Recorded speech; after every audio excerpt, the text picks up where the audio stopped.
सभी को नमस्ते। आपका हिंदी प्रज्ञा चैनल पर स्वागत है। हम पढ़ रहे हैं छंद। इससे पहले हमने छंदों के नियम देखे हैं, मात्रा लगाने के नियम देखे हैं, गण देखे हैं, कितने प्रकार के होते हैं, ये सारे देख लिए हैं। अब देखते हैं छंद के भेद कितने होते हैं। तो छंद दो प्रकार के होते हैं, मात्रिक छंद और वार्णिक छंद। ये तो हमारी पुरानी परंपरा से चले आ रहे हैं जो छंद है। वैसे आजकल के कवियों ने एक तीसरा भेद और कर दिया, मुक्त छंद। लेकिन अभी तक क्या है कि किताबों में ये मात्रिक छंद और वार्णिक छंद दो भेद ही किए गए हैं। तो छंद के भेद पूछे तो छंद के भेद कितने होते हैं? दो भेद होते हैं, मात्रिक छंद और वार्णिक छंद। अब मात्रिक छंद क्या होता है? जिसमें मात्राओं की संख्या का ध्यान रख करके वर्ण योजना की जाती है। ऐसे छंद जिनमें मात्राओं की संख्या का ध्यान रख करके शब्द योजना की जाती है उसे मात्रिक छंद कहते हैं। और वार्णिक छंद जिन छंदों में वर्णों की संख्या का ध्यान रखकर शब्द योजना की जाती है उन्हें क्या कहते हैं? वार्णिक छंद कहते हैं। अब ये देखो मात्रिक छंद, इसमें दो भेद किए गए हैं। देखो आधुनिक कवि जब निराला के बारे में हम पढ़ते हैं तो उन्होंने मुक्त छंद का आविष्कार किया है, लेकिन अभी तक किताबों में तीसरा भेद इसका नहीं दिया गया, दो भेद दिए गए हैं। वे छंद जिनमें मात्राओं की संख्या का ध्यान रखकर शब्द योजना की जाती है उन्हें मात्रिक छंद कहते हैं। अब मात्रिक छंद है कौन कौन से वो देखो, दोहा, सोरठा, रोला, उल्लाला, चौपाई। चौपाई भी है, चौपाई भी है और चौपाई भी है। इसमें 16 मात्राएं होती है तो इसमें 15 मात्राएं होती है। फिर गीतिका, हरि गीतिका, छप्पे, कुंडलिनी, बैरवे, ये सारी क्या है? मात्रिक छंद है ये सारे।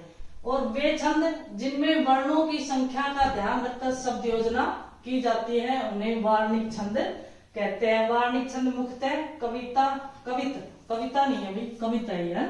कवित, सवैया, वसंतिल का, वंशस्थ, दुर्विलंबित और भी कई छंद हैं जो हम एक एक करके देखेंगे। तो ये छंदों के भेद है। आगे देखते हैं। अब मात्रिक छंदों के भेद देखते हैं हम। पहले हमने पढ़ा था कि छंद के कितने भेद होते हैं। छंद के दो भेद होते हैं, मात्रिक छंद और वार्णिक छंद। अब मात्रिक छंद के भी भेद दो आधारों पर किए गए हैं। पहला आधार है चरणों में मात्राओं की संख्या के आधार पर। चरणों में मात्राओं की संख्या के आधार पर भेद। तो इसमें सममात्रिक छंद, अर्ध सममात्रिक छंद और विषम मात्रिक छंद, तीन भेद होते हैं। चरणों में मात्राओं की संख्या के आधार पर मात्रिक छंद के कितने भेद होते हैं? तीन भेद होते हैं। कौन कौन से होते हैं? पहला सममात्रिक छंद, जिसके सभी चरणों में मात्राएं समान होती है। फिर दूसरा अर्ध सममात्रिक छंद, जिसके पहले और तीसरे चरण में समान मात्राएं, दूसरे और चौथे चरण में समान मात्राएं होती है, उसे अर्ध सममात्रिक छंद कहते हैं। और तीसरा भेद है इसका विषम मात्रिक छंद। यह विषम मात्रिक छंद दो छंदों के योग से बना होता है, इसलिए मात्राएं भी इनकी अलग अलग होती है। तो देखते हैं पहला क्या है इसका, सममात्रिक छंद, जिनके सभी चरणों में मात्राओं की संख्या एक समान होती है, उसे क्या कहते हैं? सममात्रिक छंद कहते हैं। अब सममात्रिक छंद कौन कौन से हैं? ये परिभाषाएं याद रखें आप। जिनके सभी चरणों में मात्राओं की संख्या एक समान होती है। और सममात्रिक छंद है कौन कौन से? चौपाई, चौपाई ये भी होता है, इसमें 16 मात्राएं होती है, इसमें 15 मात्रा होती है। फिर गीतिका और हरि गीतिका, गीतिका में 26 मात्राएं होती है, हरि गीतिका भी साथ में आएगा, यहाँ लिख देते हैं हरि गीतिका। तो ये छंद किसमें आएंगे? सममात्रिक छंद में। दूसरा इसका भेद है अर्ध सममात्रिक छंद, जिनके सम और विषम चरणों में, सम चरण कौन सा है? दूसरा और चौथा चरण। विषम चरण कौन सा है? पहला और तीसरा चरण। यानी कि सम चरणों में बराबर बराबर मात्राएं होंगी, विषम चरणों में बराबर मात्राएं होंगी। जिनके सम और विषम चरणों में मात्राओं की संख्या अलग अलग हो उसे क्या कहते हैं? अर्ध सममात्रिक छंद कहते हैं। ये कौन कौन से हैं? दोहा और सोरठा, और भी हैं। तो दोहा और सोरठा मुख्य, इसके पहले और तीसरे चरण में अलग मात्राएं होती है, 13 मात्राएं होती है, दूसरे और चौथे चरण में 11 मात्राएं होती है। अब तीसरा भेद इसका विषम मात्रिक छंद। विषम मात्रिक छंद यह दो अलग अलग मात्रिक छंदों के योग से बना है, यानी कि दो छंदों को मिलाकर के एक छंद यहाँ बना है, तो उसे विषम मात्रिक छंद कहते हैं। जैसे छप्पे छंद है, तो छप्पे किससे बना है? रोला से और उल्लाला से। अब रोला में तो 24 मात्राएं होती है, उल्लाला में 28 मात्राएं होती है। तो ये क्या है कि इसमें 24 मात्राएं आएंगी और अलग मात्राएं अलग अलग हो गई ना, रोला की 24 और उल्लाला की 28, तो मात्राओं में भी विषमता आ गई और दो अलग अलग छंदों के योग से ये बना होता है। दूसरा ये है कुंडलिनी। कुंडलिनी किससे बना है? दोहा से और रोला से।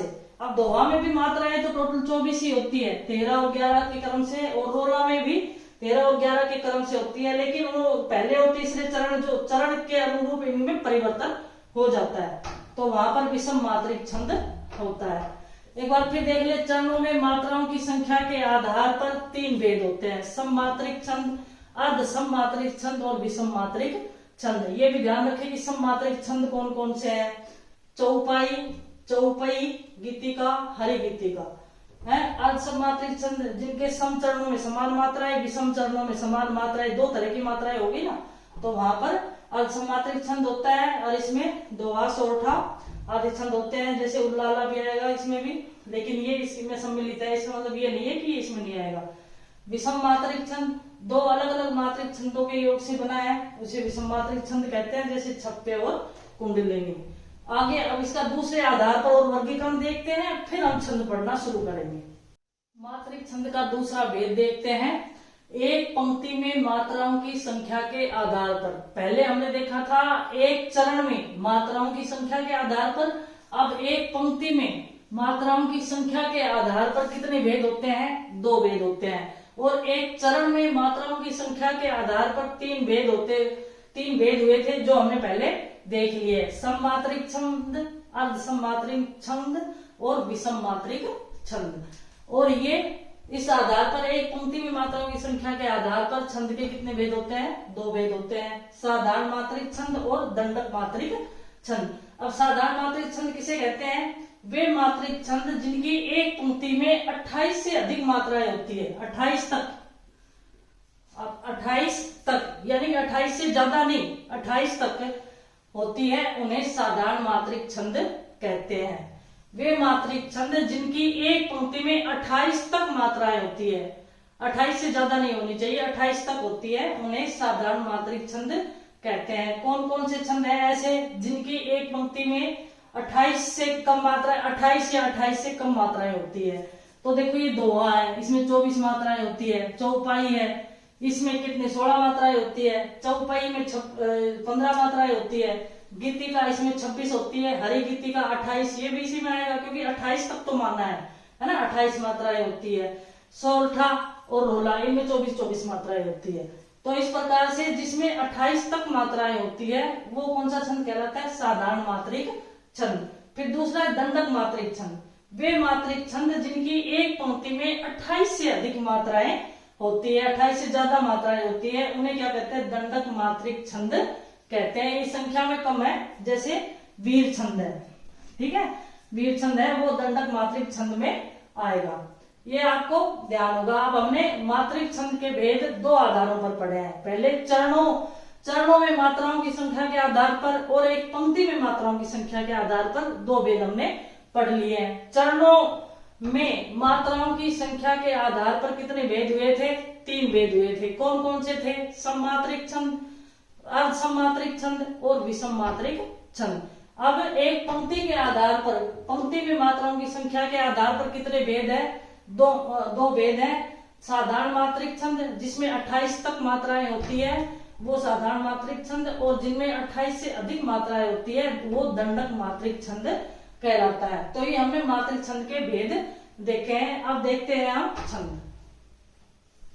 अब वर्णिक छंद के भेद और देख लेते हैं। हम छंद बाद में शुरू करेंगे, पहले मात्रिक छंदों के भेद देखे हमने, अब वर्णिक छंदों के भेद भी देख लेते हैं। फिर क्या है कि सीधे ही अपने परिभाषा मैंने इसकी लिखवा दी थी, वर्णिक छंद की परिभाषा, तो और इसके साथ साथ इसके भेद भी पढ़ लेते हैं, फिर हम छंदों को शुरू कर देंगे। मात्रिक छंद पढ़ लेंगे, फिर बाद में वर्णिक छंद पढ़ लेंगे। तो अब चरणों में वर्णों की संख्या के आधार पर इसके भी वर्णिक छंद के भेद भी कई आधार पर है, 3-4 आधार पर देख सकते हैं। मात्रिक छंद के तो 2 आधार पर भेद थे, या 4 आधार पर है। तो पहला है चरणों में वर्णों की संख्या के आधार पर वर्णिक छंद के भेद, वही 3 भेद है। जिस तरह से मात्रिक छंद के थे चरणों में मात्राओं की संख्या के आधार पर थे, ये चरणों में वर्णों की संख्या के आधार पर है। तो इसमें पहला है समवर्णिक छंद। समवर्णिक छंद क्या हुआ? वे छंद जिनके सभी चरणों में वर्णों की संख्या एक समान हो, उसी तरह का नियम है। आप ये याद रखें कि समवर्णिक छंद कौन कौन से होते हैं। तो जैसे द्रुत विलंबित, सवैया, मंदाक्रांता, वंशस्थ, वसंतिका और शार्दूल विकर्णित, ये किसमें आएंगे? समवर्णिक छंदों में आएंगे। दूसरा है अर्ध समवर्णिक छंद। अर्ध समवर्णिक छंद जिसमें सम और विषम चरणों में वर्णों की संख्या अलग अलग होती है। सम चरण और विषम चरण का आपको ध्यान रखना चाहिए। पहला, तीसरा, पांचवा, सातवां ये विषम चरण है। दूसरा, चौथा, छठा, आठवां ये क्या होते हैं? सम चरण होते हैं। तो जिनके सम चरणों में अलग मात्राएं वर्ण, क्योंकि ये वर्णिक छंद है इसलिए यहाँ पर वर्ण गिनेंगे। सम चरणों में अलग वर्ण होते हैं, यानी कि उनकी संख्या अलग होती है। विषम चरणों में अलग संख्या वर्णों की होती है, वहां अर्ध समवर्णिक छंद होता है। तो इसमें कवित छंद है एक, तो देखो, और कवित का ही भेद है मनहरण कवित छंद और देवधनाक्षरी कवित, ये भी कवित का ही भेद है। तो देवधनाक्षरी कवित है, मनहरण कवित है, और कवित छंद किसमें आएगा? अर्ध समवर्णिक छंद में आएगा। अगला विषम वर्णिक छंद, जो दो अलग अलग वर्णिक छंदों के मेल से बना हो उसे विषम वर्णिक छंद कहते हैं। और ये एक है उपजाति सवैया। कौन सा? सवैये का भेद है उपजाति सवैया। तो ये भी चरणों में वर्णों की संख्या के आधार पर जैसे मात्रिक के भेद थे उसी प्रकार से वर्णिक छंदों के भी भेद है। इसके 2-3 आधार पर भेद है। आज इस क्लास में तो हम इसके भेद ही पढ़ लेते हैं, फिर अगली क्लास से हम क्या है कि छंद शुरू करेंगे। दूसरे आधार पर देखते हैं, वर्णिक छंदों के भेद हम पढ़ रहे हैं। तो दूसरे आधार पर एक तो हमने पढ़ा था कि एक चरणों में वर्णों की संख्या के आधार पर भेद। दूसरा हम पढ़ रहे हैं एक पंक्ति में वर्णों की संख्या के आधार पर भेद। तो एक पंक्ति में वर्णों की संख्या के आधार पर कितने भेद हुए? 2 भेद हुए। पहला साधारण वर्णिक छंद और दूसरा दंडक वर्णिक छंद। साधारण वर्णिक छंद क्या होता है? जहां एक पंक्ति में 26 तक वर्ण, देखो मात्रिक में 28 तक वर्ण थे। साधारण मात्रिक छंद जब हमने पढ़ा था तो उसमें था 28 तक वर्ण, और यहाँ एक पंक्ति में 26 तक वर्ण हो उसे साधारण वर्णिक छंद कहते हैं। जैसे द्रुत विलंबित, सवैया, वंशस्थ, वसंतिका, और भी है। एक बार हम इनको देख रहे हैं कि जिसमें 26 तक वर्ण होते हैं वो साधारण वर्णिक छंद होते हैं। और दंडक वर्णिक छंद वे छंद जिनकी एक पंक्ति में 26 से अधिक वर्ण हो उसे क्या कहते हैं? दंडक वर्णिक छंद कहते हैं। और ये कौन सा है? कवित छंद है, वो इस श्रेणी में आएगा। दंडक श्रेणी में कविता आएगा। और साधारण वर्णिक छंद में ये द्रुत विलंबित, सवैया, वंशस्थ और वसंत तिलका। तो हमने ये दूसरे आधार पर देखा, पहले चरणों के आधार फिर एक पंक्ति में वर्णों की संख्या के आधार पर। 2 आधार पर और है, वो और देखते हैं इसके भेद। अगला देखते हैं गणों के क्रम के आधार पर भेद। हम वर्णिक छंदों के भेद देख रहे हैं। 2 हमने पढ़ लिए हैं, चरणों के आधार पर और एक पंक्ति में वर्णों की संख्या के आधार पर। अब हम तीसरा देख रहे हैं गणों के क्रम के आधार पर कितने भेद होते हैं? 2 भेद होते हैं, गणबद्ध और गण मुक्त। गणबद्ध वर्णिक छंद और गण मुक्त वर्णिक छंद वे छंद जिनके गणों का क्रम निश्चित होता है। वे छंद जिनके गणों का क्रम निश्चित होता है उसे क्या कहते हैं? गणबद्ध वर्णिक छंद कहते हैं। यानी कि गण एक निश्चित क्रम में आते रहते हैं, तो उसे उसमें सवैया, वंशस्थ, द्रुत विलंबित और मंदाक्रांता। और गण मुक्त वर्णिक छंद कौन से होते हैं? वे वर्णिक छंद जिनमें गणों का क्रम निश्चित नहीं होता उन्हें क्या कहते हैं? गण मुक्त वर्णिक छंद कहते हैं। जैसे कविता, ये जब हम एक एक को पढ़ेंगे तब समझ में आ जाएगा। अभी हम सिर्फ इसका थोड़ा विग्रह देख रहे हैं कि कितने आधार पर वर्णिक छंदों को बांटा जा सकता है। तीसरा अगला है, तीसरे आधार पर हमने गणों के आधार पर किया। अब अगला चौथा तुक के आधार पर छंदों के भेद। तुक के आधार पर वर्णिक छंदों के भेद। वर्णिक छंदों के भेद देखो हमने 4 आधार पर कर लिए हैं, और मात्रिक छंदों के भेद हमने 2 आधार पर किए थे। अब तुक के आधार पर वर्णिक छंदों के भेद तुकांत और अतुकांत 2 भेद होते हैं। तुकांत का क्या?